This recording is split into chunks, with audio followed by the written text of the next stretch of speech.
गौरी पुत्र गणेश भगवान जी की जय। जय श्री कृष्णा, राधे राधे। आज अश्विन मास का दूसरा बृहस्पतिवार है और पितृपक्ष चल रहे हैं। आज बृहस्पतिवार के दिन आप बृहस्पति देव की बड़ी ही दुर्लभ कथा सुनेंगे। इस कथा को सुनने से भक्तों की सभी मनोकामनाएं भगवान बृहस्पति देव की कृपा से पूर्ण हो जाती हैं एवं पितृ प्रसन्न हो जाते हैं। तो आइए बड़ी ही श्रद्धा और प्रसन्नचित मन से इस कथा को सुनते हैं। भारतवर्ष में एक प्रतापी और दानी राजा राज्य करता था। वह नित्य गरीबों और ब्राह्मणों की सहायता करता था। ये बात उसकी रानी को अच्छी नहीं लगती थी। वह न गरीबों को दान देती, न ही भगवान का पूजन करती थी और राजा को भी दान देने से मना किया करती थी। एक दिन राजा शिकार खेलने वन को गए हुए थे तो रानी महल में अकेले थी। उसी समय बृहस्पति देव साधु वेश में राजा के महल में भिक्षा के लिए गए और भिक्षा मांगी तो रानी ने भिक्षा देने से इनकार किया और कहा, हे साधु महाराज, मैं तो दान पुण्य से तंग आ गई हूँ। मेरा पति सारा धन लुटाते रहता है। मेरी इच्छा है कि हमारा सारा धन नष्ट हो जाए, फिर ना रहेगा बांस ना बजेगी बांसुरी। साधु ने कहा, देवी तुम तो बड़ी विचित्र हो। धन संतान तो सभी चाहते हैं, पुत्र और लक्ष्मी तो पापी के घर में भी होने चाहिए। यदि तुम्हारे पास अधिक धन है तो भूखों को भोजन दो, प्यासों के लिए प्याऊ लगवाओ, मुसाफिरों के लिए धर्मशालाएं खुलवाओ। तो जो निर्धन अपनी कुंवारी कन्याओं का विवाह नहीं कर सकते हैं उनका विवाह करा दो। ऐसे और कई काम हैं जिनको करने से तुम्हारा यश लोक परलोक में फैलेगा। परंतु रानी पर उपदेश का कोई भी प्रभाव ना पड़ा। वह बोली, महाराज आप मुझे कुछ ना समझाइए। मैं ऐसा धन नहीं चाहती जो हर जगह बांटती फिरूं। साधु ने उत्तर दिया, यदि तुम्हारी ऐसी इच्छा है तो तथास्तु। तुम ऐसा करना कि बृहस्पतिवार को घर लीप कर पीली मिट्टी से अपना सिर धोकर स्नान करना, भट्टी चढ़ाकर कपड़े धोना। ऐसा करने से आपका सारा धन नष्ट हो जाएगा। इतना कहकर वह साधु महाराज वहां से चल दिए। साधु के अनुसार कही बातों को पूरा करते हुए रानी को केवल 3 बृहस्पतिवार ही बीते थे कि समस्त धन संपत्ति नष्ट हो गई। भोजन के लिए राजा का परिवार तरसने लगा। तब एक दिन राजा ने रानी से बोला कि हे रानी, तुम यहीं रहो, मैं दूसरे देश को जाता हूँ, क्योंकि यहाँ पर सभी लोग मुझे जानते हैं, इसलिए मैं कोई छोटा कार्य नहीं कर सकता। ऐसा कहकर राजा परदेश चला गया। वहाँ वह जंगल से लकड़ी काट कर लाता और शहर में बेचता। इस तरह वह अपना जीवन व्यतीत करने लगा। इधर राजा के परदेश जाते ही रानी और दासी दुखी रहने लगे। एक बार जब रानी और दासी को 7 दिन तक बिना भोजन के रहना पड़ा तो रानी ने अपनी दासी से कहा, हे दासी, पास ही के नगर में मेरी बहन रहती है, वह बड़ी धनवान है।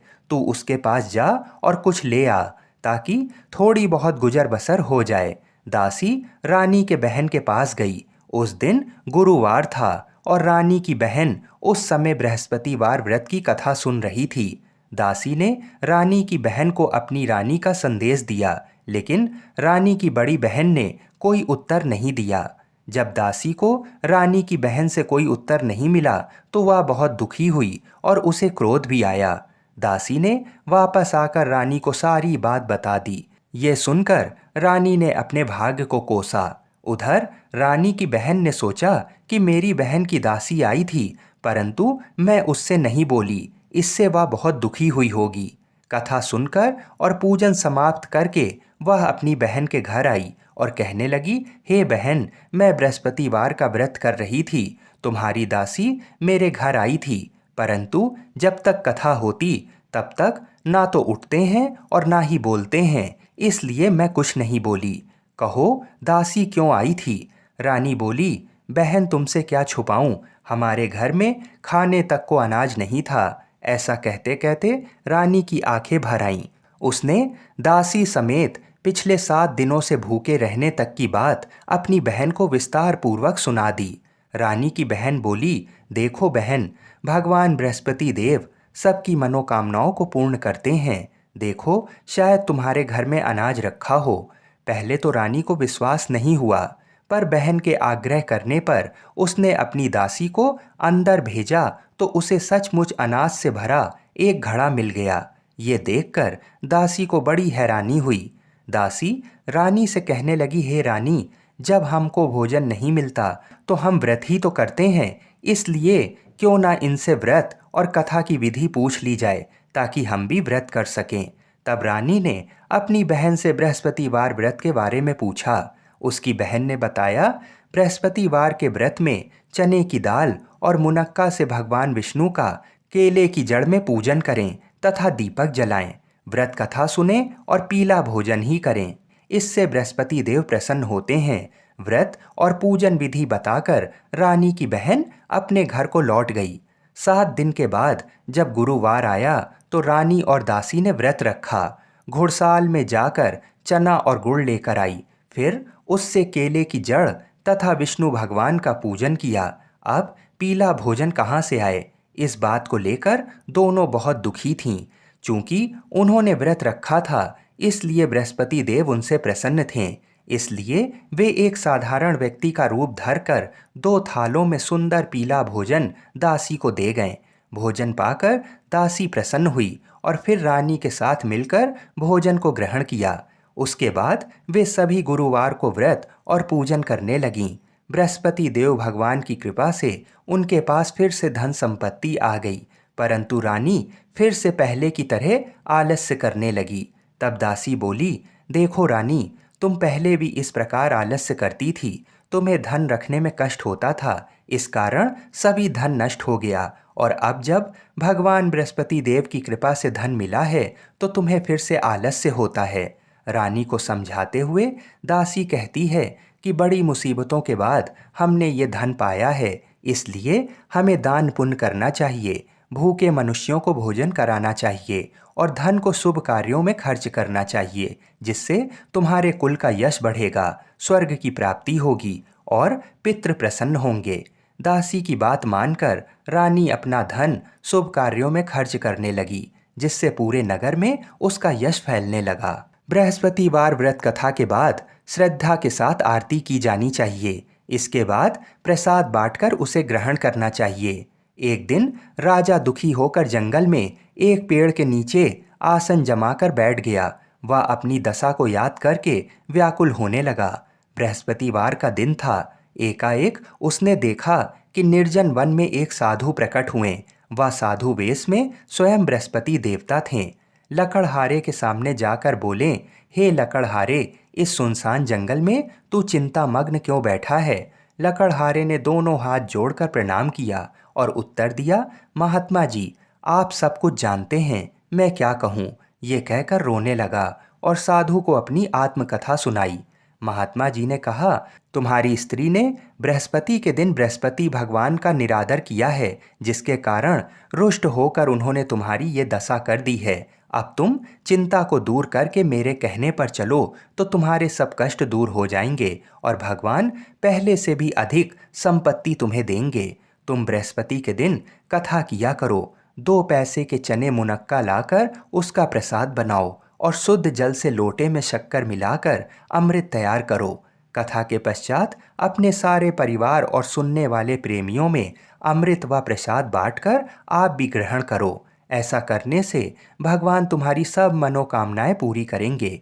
साधु के ऐसे वचन सुनकर लकड़हारा बोला, हे प्रभु, मुझे लकड़ी बेचकर इतना पैसा नहीं मिलता जिससे भोजन के उपरांत कुछ बचा सकूं। मैंने रात्रि में अपनी स्त्री को व्याकुल देखा है। मेरे पास कुछ भी नहीं जिससे मैं उसकी खबर मंगा सकूं। साधु ने कहा, हे लकड़हारे, तुम किसी बात की चिंता मत करो। बृहस्पति के दिन तुम रोजाना की तरह लकड़ियां लेकर शहर को जाओ। तुमको रोज से दुगना धन प्राप्त होगा, जिससे तुम भली भांति भोजन कर लोगे तथा बृहस्पति देव की पूजा का सामान भी आ जाएगा। इतना कहकर साधु अंतर्ध्यान हो गए। धीरे धीरे समय व्यतीत होने पर फिर वही बृहस्पतिवार का दिन आया। लकड़हारा जंगल से लकड़ी काटकर किसी शहर में बेचने गया। उसे उस दिन और दिन से अधिक पैसा मिला। राजा ने चना गुड़ आदि लाकर गुरुवार का व्रत किया। उस दिन से उसके सभी कलेश दूर हुए। परंतु जब दोबारा गुरुवार का दिन आया तो बृहस्पतिवार का व्रत करना भूल गया। इस कारण बृहस्पति भगवान नाराज हो गए। उस दिन उस नगर के राजा ने विशाल यज्ञ का आयोजन किया तथा शहर में ये घोषणा करा दी कि कोई भी मनुष्य अपने घर में भोजन ना बनावे, ना आग जलावे, समस्त जनता मेरे यहाँ भोजन करने आए। इस आज्ञा को जो नहीं मानेगा उसे फांसी की सजा दी जाएगी। इस तरह की घोषणा संपूर्ण नगर में करवा दी गई। राजा की आज्ञा अनुसार शहर के सभी लोग राजा की आज्ञा अनुसार शहर के सभी लोग भोजन करने गए, लेकिन लकड़हारा कुछ देर से पहुंचा, इसलिए राजा उसको अपने साथ घर लिवा ले गए और वहां ले जाकर भोजन करा रहे थे। तो रानी की दृष्टि उस खूंटी पर पड़ी जिस पर उसका हार लटका हुआ था। वह वहां पर दिखाई नहीं दिया। रानी ने निश्चय किया कि मेरा हार इस मनुष्य ने चुरा लिया है। उसी समय सिपाहियों को बुलाकर उसको कारागार में डलवा दिया। जब लकड़हारा कारागार में पड़ गया और बहुत दुखी होकर विचार करने लगा कि ना जाने कौन से पूर्व जन्म के कर्म से मुझे ये दुख प्राप्त हुआ है, और उसी साधु को याद करने लगा जो कि जंगल में मिला था। उसी समय तत्काल बृहस्पति देव साधु के रूप में प्रकट हुए और उसकी दशा को देखकर कहने लगे, अरे मूर्ख, तूने बृहस्पति देव की कथा नहीं करी, इस कारण तुझे दुख प्राप्त हुआ है। अब चिंता मत कर, बृहस्पतिवार के दिन कारागार के दरवाजे पर 4 पैसे पड़े मिलेंगे, उनसे तू बृहस्पति देव की पूजा करना, तेरे सभी कष्ट दूर हो जाएंगे। बृहस्पति के दिन उसे 4 पैसे मिले। लकड़हारे ने कथा कही। उसी रात्रि को बृहस्पति देव ने उस नगर के राजा को स्वप्न में कहा, हे राजा, तूने जिस आदमी को कारागार में बंद कर दिया है वह निर्दोष है, वह राजा है, उसे छोड़ देना। रानी का हार उस खूंटी पर लटका है। अगर तू ऐसा नहीं करेगा तो मैं तेरे राज्य को नष्ट कर दूंगा। इस तरह रात्रि के स्वप्न को देखकर राजा प्रातःकाल उठा और खूंटी पर हार देखकर लकड़हारे को बुलाकर क्षमा मांगी तथा लकड़हारे को योग्य सुंदर वस्त्र आभूषण देकर विदा कर दिया। बृहस्पति देव की आज्ञा अनुसार लकड़हारा अपने नगर को चल दिया। राजा जब अपने नगर के निकट पहुंचा तो उसे बड़ा आश्चर्य हुआ। नगर में पहले से अधिक बाग, तालाब, कुएं तथा बहुत सी धर्मशाला, मंदिर आदि बन गए थे। राजा ने पूछा कि ये किसका बाग है और धर्मशाला किसकी है। तब नगर के सब लोग कहने लगे, ये सब रानी और बांदी के हैं। तो राजा को आश्चर्य हुआ और गुस्सा भी आया। जब रानी ने ये खबर सुनी कि राजा आ रहे हैं तो उन्होंने दासी से कहा, हे दासी, देख राजा हमको कितनी बुरी हालत में छोड़ गए थे। हमारी ऐसी हालत देखकर वह लौट ना जाएं, इसलिए तू दरवाजे पर खड़ी हो जा। आज्ञा अनुसार दासी दरवाजे पर खड़ी हो गई। राजा आए तो उन्हें अपने साथ ले गई। तब राजा ने क्रोध करके अपनी रानी से पूछा कि ये धन तुम्हें कैसे प्राप्त हुआ। तब उन्होंने कहा कि हमें ये सब धन बृहस्पति देव के इस व्रत के प्रभाव से प्राप्त हुआ है।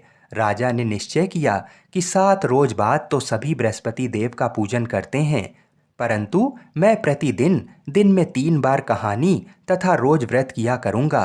अब हर समय राजा के दुपट्टे में चने की दाल बंधी रहती तथा दिन में 3 बार कहानी कहता। एक रोज राजा ने विचार किया कि चलो अपनी बहन के यहाँ हो आएं। इस तरह निश्चय कर राजा घोड़े पर सवार हो अपनी बहन के यहाँ को चला गया। मार्ग में उसने देखा कि कुछ आदमी एक मुर्दे को लेकर जा रहे हैं।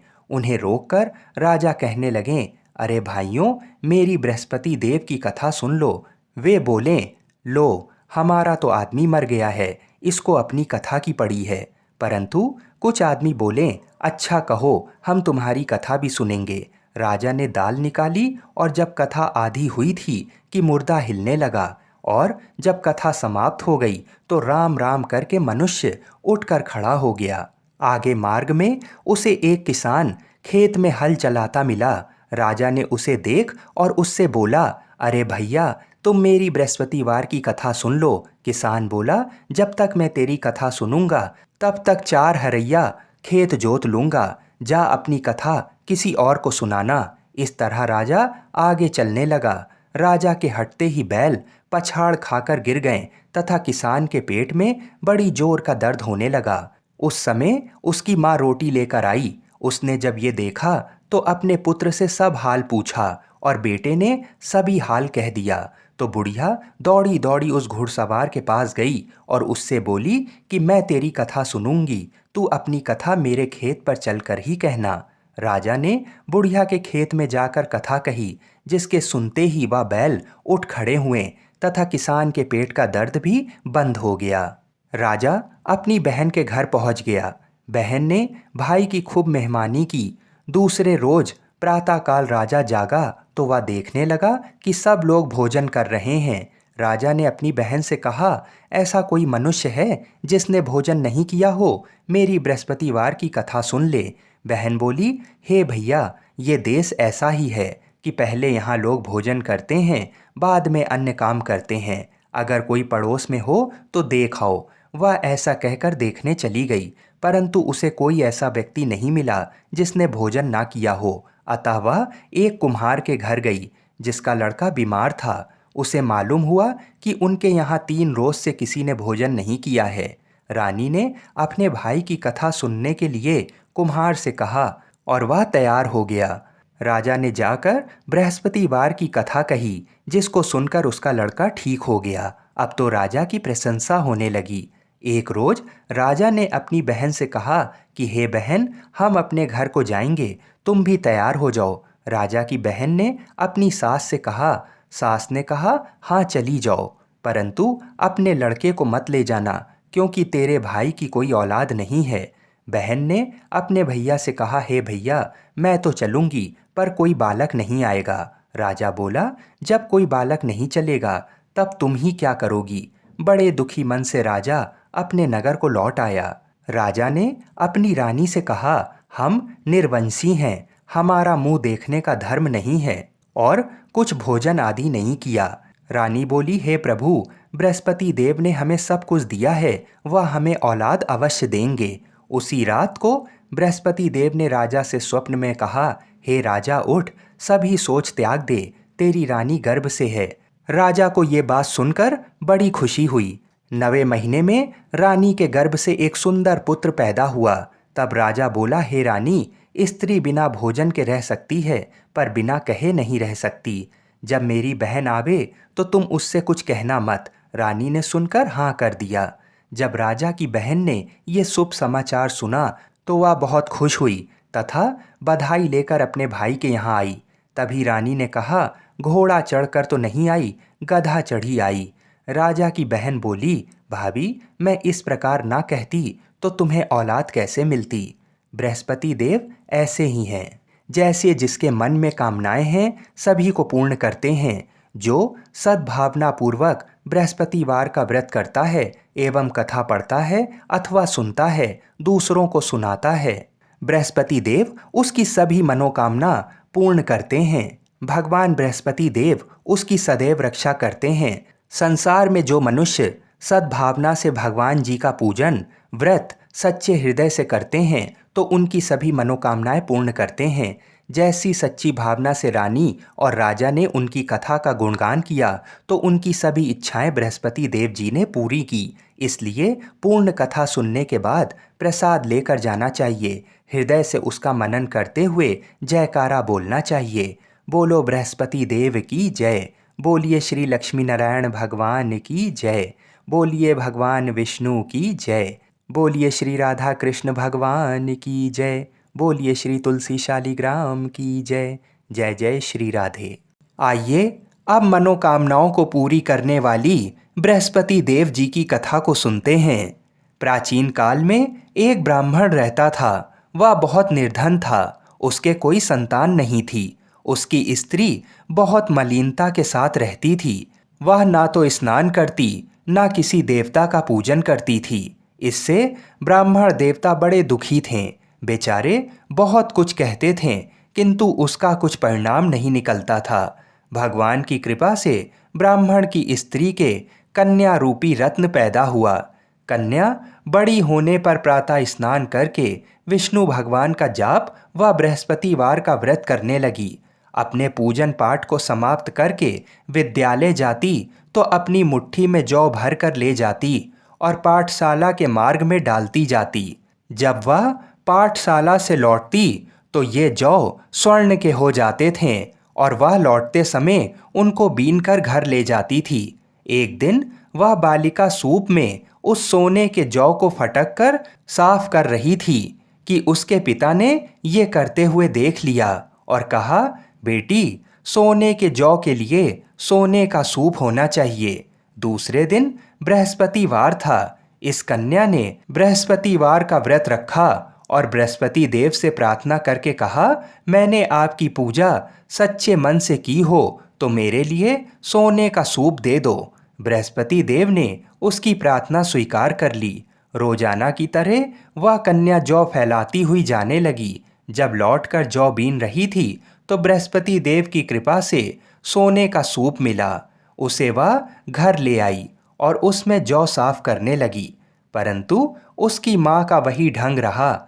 एक दिन की बात है, वह कन्या सोने के सूप में जौ साफ कर रही थी। उस समय उस शहर का राजपुत्र वहां से होकर निकला। इस कन्या के रूप और कार्य को देखकर मोहित हो गया तथा अपने घर आकर भोजन तथा जल त्याग कर उदास होकर लेट गया। राजा को इस बात का पता लगा तो अपने प्रधानमंत्री के साथ उसके पास गए और बोले, हे बेटा, तुम्हें किस बात का कष्ट है? किसी ने अपमान किया है अथवा और कारण हो सो कहो, मैं वही कार्य करूँगा जिससे तुम्हें प्रसन्नता हो। अपने पिता की राजकुमार ने बातें सुनी तो वह बोला, मुझे आपकी कृपा से किसी बात का दुख और कष्ट नहीं है।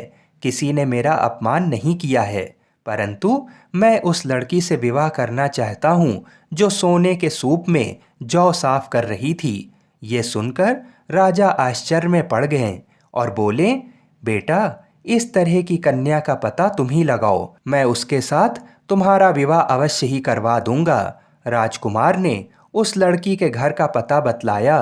तब मंत्री उस लड़की के घर गए और ब्राह्मण देवता को सभी हाल बताया। ब्राह्मण देवता राजकुमार के साथ अपनी कन्या का विवाह करने के लिए तैयार हो गए तथा विधि विधान के अनुसार ब्राह्मण की कन्या का विवाह राजकुमार के साथ हो गया। कन्या के घर से जाते ही पहले की भांति उस ब्राह्मण देवता के घर में गरीबी का निवास हो गया। अब भोजन के लिए भी अन्न बड़ी मुश्किल से मिलता था। एक दिन दुखी होकर ब्राह्मण देवता अपनी पुत्री के पास गए। तब बेटी ने पिता की दुखी अवस्था को देखा और अपनी माँ का हाल पूछा। तब ब्राह्मण ने पूरा हाल बता दिया। कन्या ने बहुत सा धन देकर अपने पिता को अपने घर से विदा कर दिया। इस तरह ब्राह्मण का कुछ समय सुखपूर्वक व्यतीत हुआ। कुछ दिन बाद वह फिर वही हाल का हो गया। ब्राह्मण फिर अपनी कन्या के यहाँ गया और सारा हाल कहा तो लड़की बोली, हे पिताजी, आप माता को यहाँ लिवा लाओ, मैं उसे विधि बता दूंगी जिससे गरीबी दूर हो जाए। वह ब्राह्मण देवता अपनी स्त्री को साथ लेकर पहुँचे तो अपनी माँ को वह लड़की समझाने लगी, हे माँ, तुम प्रातःकाल प्रथम स्नान आदि करके विष्णु भगवान का पूजन करो तो तुम्हारी सब दरिद्रता दूर हो जाएगी। परंतु उसकी माँ ने एक भी बात नहीं मानी और प्रातःकाल उठकर अपनी पुत्री के बच्चों की जूठन को खा लिया। इससे उसकी पुत्री को भी बहुत क्रोध आया और एक रात को कोठरी से सभी सामान निकाल दिया और अपनी माँ को उसमें बंद कर दिया। प्रातःकाल उसे निकाला तथा स्नान आदि करा के पाठ करवाया तो उसकी माँ की बुद्धि ठीक हो गई और फिर प्रत्येक बृहस्पतिवार को व्रत रखने लगी। इस व्रत के प्रभाव से उसके माँ बाप बहुत ही धनवान और पुत्रवान हो गए और बृहस्पति जी के प्रभाव से इस लोक के सुख भोग कर स्वर्ग को प्राप्त हुए। आप सभी लोग बड़ी ही श्रद्धा और प्रेम से बोलिए, विष्णु भगवान की जय। हम ऐसी मंगल कामना करते हैं कि भगवान श्री लक्ष्मी नारायण जी और बृहस्पति देव जी तथा भगवान शिव और माता पार्वती हम सभी की मनोकामनाओं को अवश्य ही पूर्ण करें। हर हर महादेव।